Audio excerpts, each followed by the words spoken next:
Hey everyone, Georgie here with Ukraine Matters. So today is going to be a super quick update because on a big strategic level, nothing has really changed.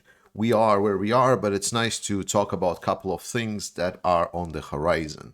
So let's jump in right away around the Svatove-Kreminna line.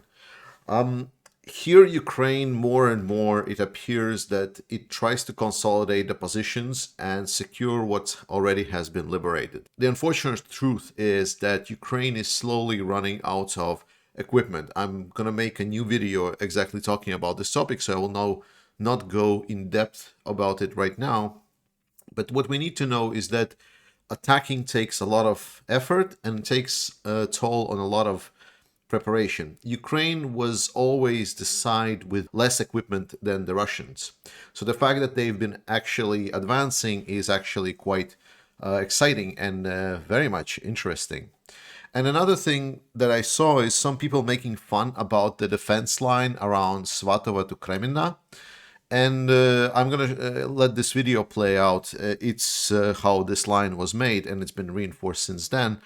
So it's not that this line is just a joke. Like people saw these, just the cement pyramids that they were laying around, and they thought, well, that sounds like something that you can easily overcome. Yes, but when you put layers and layers of them, then it becomes kind of tough. Then if we go closer to Svatove, we are getting some reports that some of the troops, Russian mobilized troops, are running away from Svatove. And I want to just caution you, Russian troops, not all of them are running away. There's still plenty battle capable that are still want to stay and fight, and Ukraine does not have it easy. The fact that they were able to mobilize troops actually helped them a lot, and they don't have like gaping holes anymore to the extent that they would allow such a passage that they would did around the Kharkiv offensive, for example. So we might expect in the coming weeks that Ukraine will try to get as close as possible to the Svatove-Kreminna line, and then it will plan from there if they will have the forces that are ready to attack in order to go into offensive. Or Russia will concentrate some forces to go back into the offensive.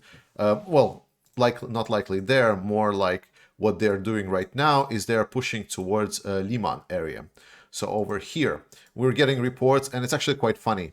So there are some Russian reporters that are saying, hey, we are attacking Ukrainians in the direction of Terny, Yampolivka, and Zarychne.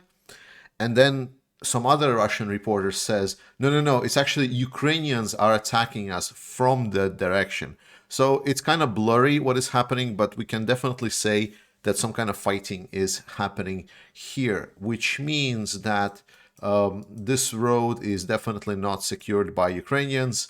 And we also, as far as I'm aware, from the other parts of the roads, Ukrainians have been pushed out for the most part. Additionally, Russians are trying to push now from Bilohorivka, Zolotarivka here directions. Again, this is something we might expect now that the Russians are getting more people. Some of their troops are more comfortable just sending more waves of people to attack. And obviously for Ukrainians, that is not very nice. Will it turn the tide of the battle and Ukraine will just start collapsing? Completely not. But we might see some kind of pushback from the Russian side, which is normal until we get to the positions where Ukrainians would have it well defended. And so what kind of map update without talking about Bakhmut? So today around Bakhmut, just yesterday I was saying, okay, Russians are actually having great success. They were able to take Ovdarivka and so on. Super nice. And then today we get, well, Ukraine actually counterattacked and apparently either fighting already kind of kicked the Russians out of Zaitsev. So the point is, the fighting is now happening in the south of Bakhmut here. And the second part where the fighting is happening is around north of Bakhmut, so around Bakhmutske here, around Soledar. So Bakhmut itself, Russians doesn't seem that they want to fight. It seems that their plan is to get it encircled, but as we can see, kind of the more time goes by, the bigger the wider the angle that they want to take around Bakhmut, so they cannot just tightly encircle it because the resistance of Ukrainians is so strong. So they're trying to kind of like, you know, how far can we go? Maybe next time they try to encircle Bakhmut with this direction. I don't know. It's kind of funny. Trust in armed forces of Ukraine. Russians are obviously trying hard here. They're dying there in large quantities. Like, I know that some Ukrainians have reported this as a problem because the animals are eating the bodies of the Russians that are decaying and getting poisoned. So it's like a catastrophe, like a natural catastrophe for the animals. Kherson, stuff is happening in Kherson on the Ukrainian side. Good stuff. Not gonna tell you what. There are reports, we've been right, there are reports that Russians have left these villages, and this is possible. Mostly because we know, as I said, that now civilians, also police force, and the troops that are essentially too tired or too broken to fight are now being pulled out of the Kherson area. And they're sending some new mobilized troops back into the area. It seems that either they want to prepare Kherson as a big fighting fortress where they're going to fight until the last man, as Putin would like it, or they would just kind of get the more experienced troops maybe towards the city center and then get them out as well. And then basically it's just demobilized and everyone else is just going to stay there as a meat shield. Both options are very much in a Russian spirit. We'll see which one they will go for. I think that they still want to hold Kherson until they will use it as a token in a negotiating position. Essentially, the proposal is, as we discussed, Ukraine gets maybe Kherson, maybe the north of Luhansk, and then Russia keeps this for itself. And that's essentially the negotiating position that Putin wants to go.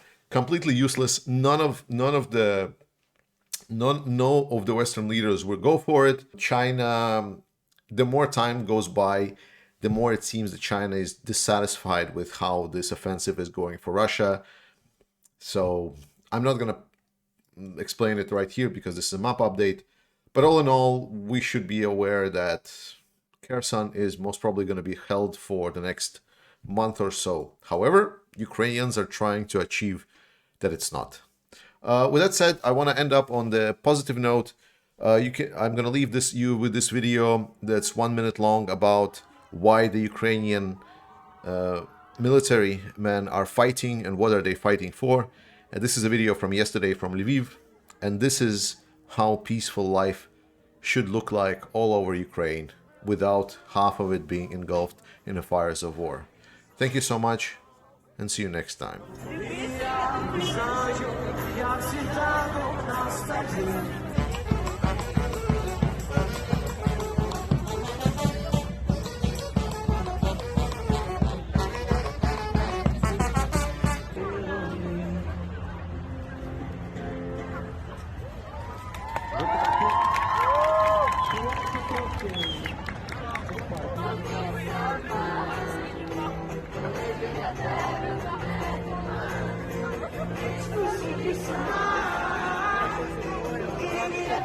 It's